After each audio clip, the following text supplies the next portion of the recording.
کندوز کې د لسګونه بابه ښوونځیو جوړونه او ترمیم. د دغه ولایت د پوهنې ریاست مسؤل وایي چې د تیر 1403 کال له پیله تر اوسه پورې دغه ولایت کې 3 نوي ښوونځي جوړ کړي او 120 نور ښوونځي ترمیم او رنګ کړي دي. د پوهنې ریاست د مسؤلینو په وینا یاد شمېر ښوونځي د کندوز ولایت په بېلابېلو سیمو کې موقعیت لري او د جوړېدو له امله یې د زده کوونکو پخوانۍ ستونزې په بشپړ ډول له منځه تللي دي.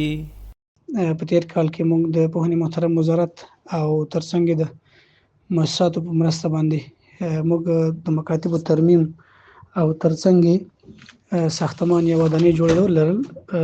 نو تیر کال په 1403 کال کې درې به موږ مکاتب تعمیرات البته د مؤسسو په مالي مرسته باندې موږ ودانۍ جوړ کړې.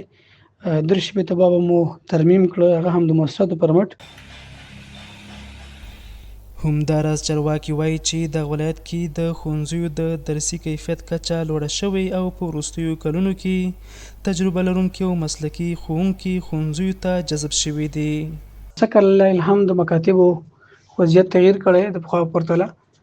د شاګردانو کمیت، د تدریس کیفیت د ټولو تغییر کړی. الحمدلله د تیر کال په پرتله باندې موږ ډېر هغه موارد په لاس کې لرو چې شاګردان مکاتبو کې موجود نو د هغوی لپاره بررسي شوې ده او قضیې هم بررسي کړي تفتیش له لارې.